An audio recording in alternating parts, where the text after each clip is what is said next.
Bom, vamos lá conhecer um pouquinho então, falar a respeito dos 5 traços de caráter. Esse é um questionamento que eu recebo constantemente das pessoas querendo entender um pouquinho melhor, não somente essa formação dos traços, mas o que cada um traz. Então, nesse vídeo aqui, eu vou buscar esclarecer um pouquinho toda essa questão dos traços de caráter. Primeira coisa que a gente precisa começar a compreender, eu penso que, como é que eu gosto de ver a questão dos traços? Eu faço uma relação com a programação neurolinguística, com especificamente o primeiro pressuposto da PNL, que ele fala a respeito dessa construção de mundo. O que nós precisamos entender é que o nosso mundo ele é construído de acordo com o que nós vemos, ouvimos e sentimos. Então, dentro dessa construção de ver, ouvir e sentir, você cria uma visão de mundo, você cria uma percepção de mundo. Então, na formação dos traços, basicamente é aquilo que você viu, ouviu e sentiu durante o período que você estava, desde a gestação até os 5 anos de idade. Então, desde o momento em que nós já estávamos na barriga da mãe, nós já estávamos percebendo, sentindo o mundo à nossa volta. E assim que aconteceu para a existência de cada um dos 5 traços, ou seja, cada um deles tiveram a sua fase. Então, nós tivemos a primeira fase, que foi a fase do esquizoide, que é uma fase que se forma no período da gestação.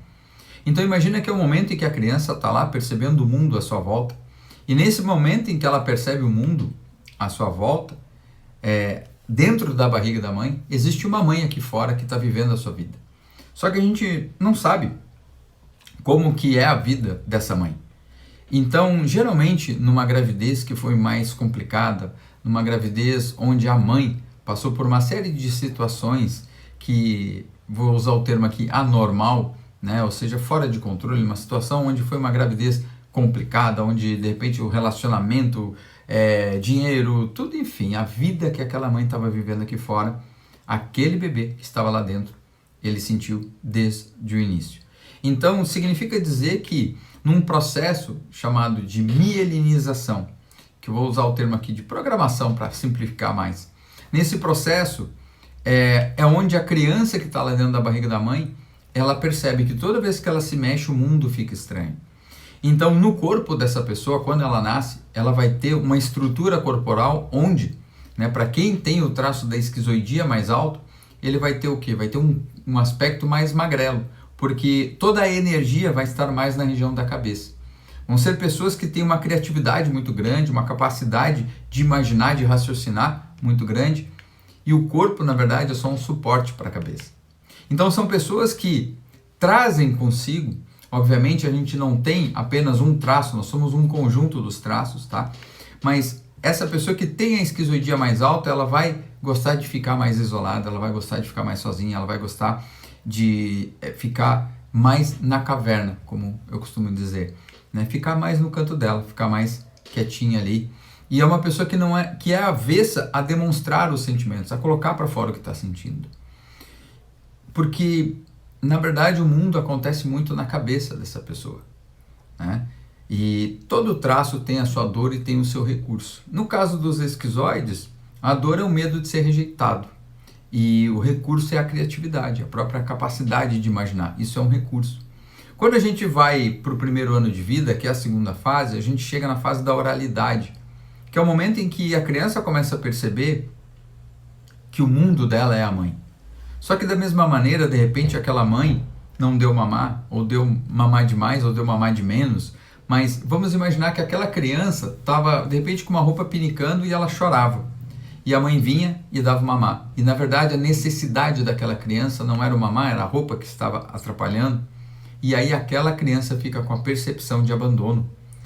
E as pessoas que têm o traço da oralidade são pessoas mais altas, né, a oralidade mais alta, elas vão ter o corpo mais arredondado, vão ter um olhar que conecta mais, vão ser pessoas que têm aquele olhar que parece que está pedindo colo, que é o olhar do gato de botas, que eu costumo dizer, mas são pessoas que trazem um recurso muito grande do sentir, da sensibilidade, da comunicação.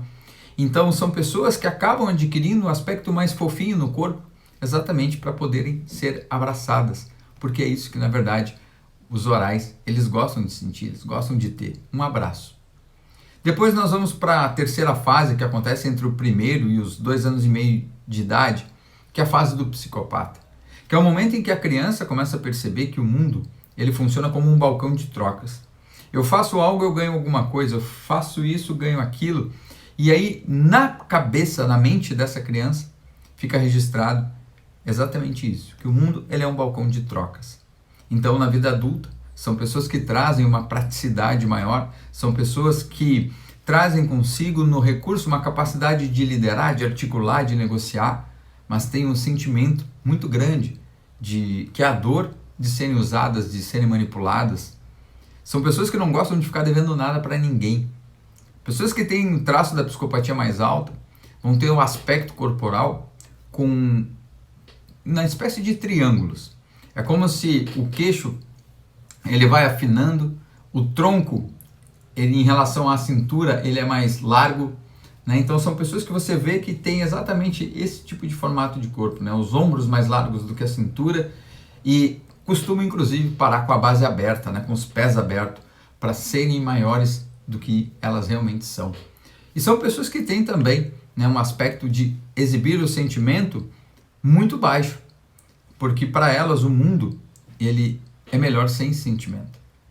Aí nós vamos para a fase do masoquista, que acontece entre os 2 anos e meio e 3 anos e meio de idade, que é a fase do desfraude, que a programação acontece mais ou menos na região do esfíncter, e aí, de repente, nessa fase do desfraude, escapa um xixi, escapa um cocô, e essa criança toma uma bronca. Registra na mente dela que ela precisa se segurar. E aí ela passa a adquirir um formato de corpo mais quadrado, mais denso. São pessoas que têm uma musculatura bastante densa. E as pernas até chegam a ser como se fossem uns troncos, né? Porque essa é a estrutura do masoquista. Uma estrutura que chega às vezes até ter um calombo nas costas e costumam carregar o que é dos outros. Costumam fazer muito pelos outros. Carregam coisas. São excelentes no planejamento, na capacidade de suportar, mas carregam consigo um medo muito grande de serem julgadas. E aí nós vamos para a quinta e última fase, que é a fase da rigidez, que acontece entre os 3 anos e meio e 5 anos de idade, que é uma fase em que a criança começa a perceber que o mundo existe em pares. Tem o pai e a mãe, o tio, a tia, o vô e a avó, e a menina ou o menino vai querer buscar formar o seu par. Os meninos buscam com a mãe e as meninas buscam formar o par com o pai. Só que tanto um quanto o outro já tem o seu par. Ainda que a dinâmica familiar tenha sido um pouco diferente, o fato é que aquele menino foi buscar aquela mãe e aquela menina foi buscar aquele pai. Só que eles já estavam ocupados, porque eles já tinham seu par, ou conforme eu disse, já tinha a sua dinâmica familiar, e aí nesse momento aquela criança vive a dor da rigidez, que é o medo de ser trocado, traído e excluído. Quando a gente fala de relacionamentos, as pessoas que têm maior dificuldade de se entregar numa relação possuem uma boa dose de rigidez, de psicopatia, mas os rígidos, ou as rígidas, que aprenderam a triangular, se dividir lá na infância, trazem hoje na vida adulta a dificuldade na tomada de decisão. Porque para elas, para essas pessoas, elas querem sempre ter um plano B. Se aqui der errado, eu vou para cá. Então acabam se dividindo na vida, no trabalho, nos relacionamentos, às vezes entre um trabalho e outro, um projeto e outro, família e trabalho, ou seja, para elas tomarem uma decisão é algo bastante difícil. Quando a gente olha para a rigidez, existe um recurso muito grande, que é a própria competitividade, a proatividade, a agilidade, mas a dor é exatamente esse medo de ser trocado, traído e excluído. Com isso vão ser pessoas que são extremamente perfeccionistas. Todos nós possuímos cada um desses 5 traços. A grande essência, a chave disso tudo, é você saber como que cada um funciona. Não basta eu entender e olhar apenas para um ou ter talvez me identificado com um ou com outro traço. O importante é você saber como que eles funcionam.